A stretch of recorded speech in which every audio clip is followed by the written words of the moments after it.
श्रोतेहो नमस्कार. विशेष वार्ता या कार्यक्रमात मी माधवी कुलकर्णी आपलं सगळ्यांचं स्वागत करते. श्रोतेहो, आपल्या भारत देशाला ज्ञानपरंपरा खूप मोठी आहे.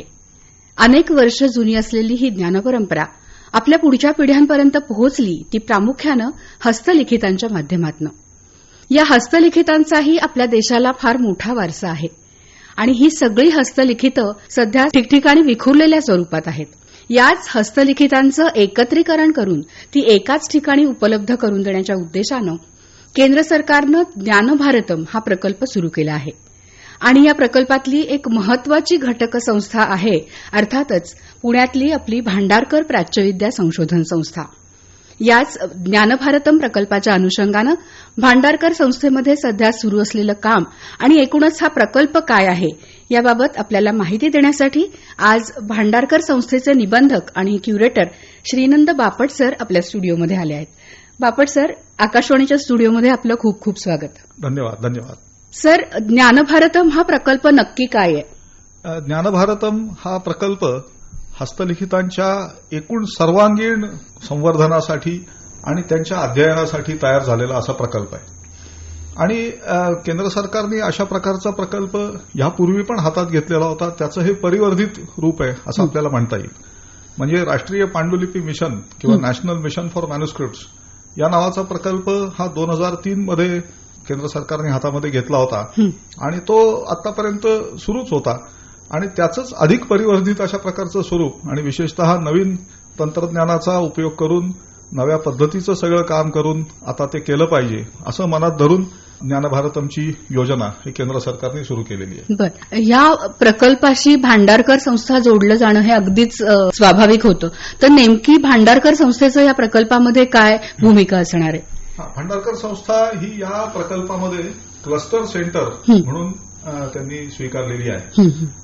2 प्रकारची केंद्र ही देशभरातल्या विविध संस्थांना त्यांनी दिलेली आहेत. त्याच्यापैकी एक जे आहे ते क्लस्टर सेंटर म्हणजे समुदाय केंद्र असं आपण म्हणूयात. म्हणजे ज्याच्यामध्ये त्या संस्थेनी स्वतःकडच्या हस्तलिखितांचं तर काम करायचं आहेच, पण त्याचबरोबर इतर संस्थांचं सुद्धा आणि व्यक्तींच्या सुद्धा संग्रहाचं काम हे त्यांनी करायचं आहे. आणि दुसरी जी आहे ती इंडिपेंडंट सेंटर्स म्हणजे स्वतंत्र केंद्र, त्यांनी मुख्यतः सगळं स्वतःच्या संग्रहाचं काम हे करायचं आहे. आता महाराष्ट्रामध्ये आपल्याला 2 क्लस्टर सेंटर्स ही दिलेली आहेत त्यांनी आणि 2 इंडिपेंडंट सेंटर्स ही आतापर्यंत दिलेली आहेत. तर भांडारकर प्राच्यविद्या संशोधन मंदिराच्या बरोबरच रामटेकचं कविकुलगुरू कालिदास संस्कृत विद्यापीठ हे महाराष्ट्रासाठीचं क्लस्टर सेंटर आहे.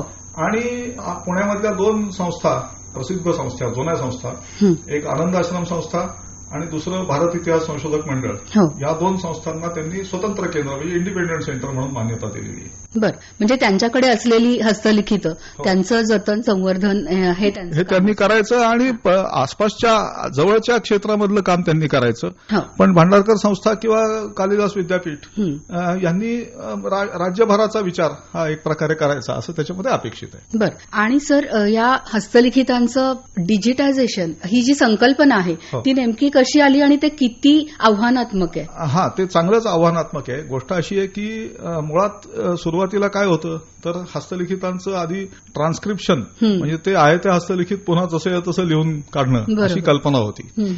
त्याच्यानंतर झेरॉक्स मशीनचा वापर सुरू झाल्यानंतर झेरॉक्स ही कल्पना आली. आपल्याला त्या माहिती आहेत दोन्ही गोष्टी. त्याचबरोबर मग मायक्रोफिल्मिंग हा प्रकार हा सुद्धा होता आणि केंद्र सरकारच्या विविध त्याच्या अंतर्गत संस्थांनी ते सुद्धा काम साधारणपणे 1980च्या दशकापासून पुढे केलं. त्याच्यानंतर जेव्हा संगणकीकरणाचं सगळं युग आलं तर तेव्हा त्या हस्तलिखितांच्या प्रतिमांचं संगणकीकृत अशा प्रकारचं जतन हे करता येतं ही कल्पना आली आणि त्याप्रमाणे मग ती हस्तलिखितं स्कॅन करून किंवा त्यांना धक्का लागू नये असं वाटत असेल तर डिजिटल कॅमेऱ्यांनी चांगले त्याचे फोटो व्यवस्थितपणे काढून त्याच्या प्रतिमा ह्या जेपीईजी किंवा टिफ किंवा पीडीएफ स्वरूपामध्ये ठेवण्याची ही पद्धत ही सुरू झाली. आणि आता त्याचा आणखी एक नवीन आयाम हा त्याला प्राप्त झालेला आहे आणि तो म्हणजे ओसीआर, ऑप्टिकल कॅरेक्टर रेकग्निशन. म्हणजे हस्तलिखित जे आहे ते समजा देवनागरी लिपीमध्ये आहे किंवा कन्नड लिपीमध्ये आहे, गुजराती लिपीमध्ये आहे, तर ती लिपी ही यांत्रिक पद्धतीने वाचून त्या हस्तलिखिताचं जो काही मजकूर आहे तो मजकूर संपादित करायला सुरुवात करणं किंवा त्याच्यामध्ये यांत्रिक प्रणालीचं सहाय्य घेणं असं ते काम आहे, ऑप्टिकल कॅरेक्टर रिकॉग्निशन. आणि त्यामुळे फक्त हस्तलिखिताची प्रतिमा आपल्याकडे जपली जाईल आणि ती राहील, लोकांना देता येईल असं नाहीये केवळ, तर कदाचित त्यातला मजकूर सुद्धा लोकांना सहजपणे टेक्स्टच्या स्वरूपामध्ये उपलब्ध करून देता येईल. इथपर्यंत या डिजिटायझेशनची व्याप्ती आता होणं अपेक्षित आहे. बरं सर, हा प्रोजेक्ट जरी केंद्र सरकारचा असला तरी राज्य सरकारही त्याच्यामध्ये आता हळूहळू इन्व्हॉल्व्ह होताना दिसतं आहे. नुकतीच एक बातमी आली होती आपल्याकडे की राज्य सरकारच्या अधिपत्याखाली या सगळ्या प्रकल्पासाठीचं सर्वेक्षण सुरू झालं. तर नेमका टप्पा हा कुठला असणार? सांगतो. आता राष्ट्रीय पांडुलिपी मिशन आणि आताचं जे ज्ञानभारतमचं काम आहे त्याच्यामध्ये हा एक आणखी महत्वाचा फरक आहे. कारण ज्ञानभारतममध्ये केंद्र सरकारमधले अत्यंत उच्च अधिकारी हे स्वतः त्याचं निरीक्षण आणि परीक्षण करणार आहेत. म्हणजे एक जॉईंट सेक्रेटरीच्या पातळीचा अधिकारी हा त्याच्यावर त्यांनी देखरेख करायला म्हणून नियुक्त केला आहे आणि त्याच्या हाताखालची सगळी यंत्रणाही त्याच्यामध्ये सहभागी आहे. आणि त्याचबरोबर दुसरं असं आहे की राज्य शासनाचे विभाग हे ह्या कार्याला जोडले जाणार आहेत. नुसते राज्य शासनाचे विभाग नाही. आता उदाहरणार्थ महाराष्ट्राचं उदाहरण द्यायचं झालं तर राज्याचा जो पुराविलेख विभाग आहे तर त्याच्याकडे याची नोडल रिस्पॉन्सिबिलिटी ही महाराष्ट्र राज्यासाठीची आहे.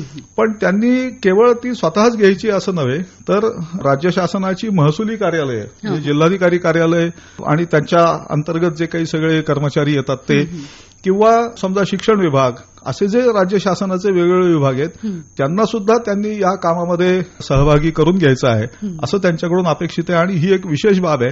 त्याचं कारण म्हणजे ती संपूर्ण यंत्रणा जर ह्या कामाला एकाच वेळेला त्यांनी सुरुवात केली तर ते काम खूपच मोठ्या प्रमाणात होईल असं याच्यामध्ये अपेक्षित आहे. बरोबर.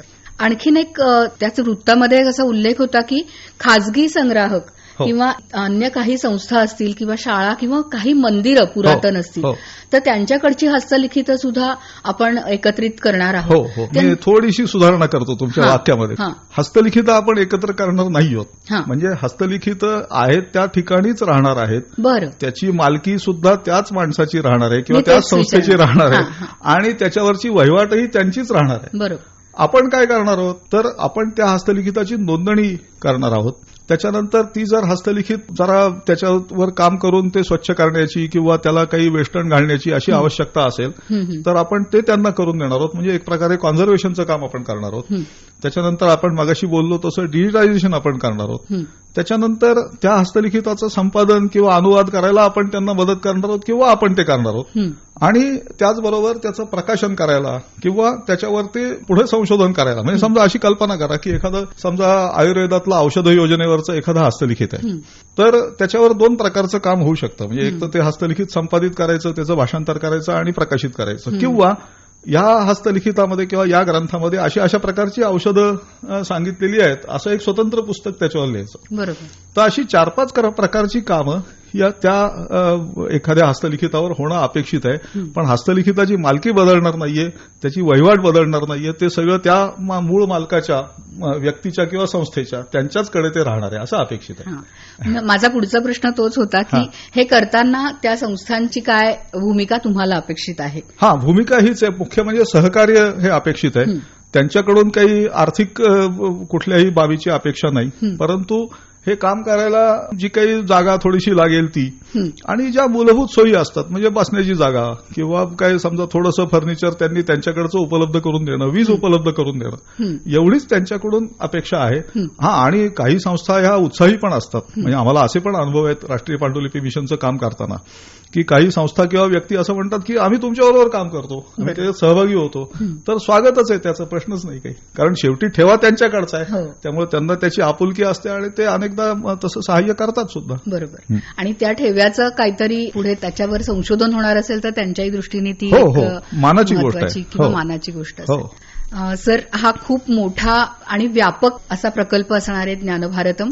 देशभरातल्या ज्या काही संस्था आहेत त्यांचं आणि आपल्या इथल्या संस्थांचं पण एक वेगळं कोऑर्डिनेशन, तर ते कशा पद्धतीने आता सुरू आहे? अर्थातच सांगतो कसं आहे ते की त्याचे त्यांनी आता झोन केलेले आहेत, क्षेत्र पाडलेली आहेत. तर आता महाराष्ट्र हे त्याच्यापैकी पश्चिम क्षेत्रामध्ये वेस्ट झोनमध्ये येतं. बरोबर. आणि अर्थातच असं आहे की आताच्या आधुनिक सगळ्या युगामध्ये वेगवेगळ्या प्रकारच्या माहित्या वेगवेगळ्या ठिकाणी येत असतात.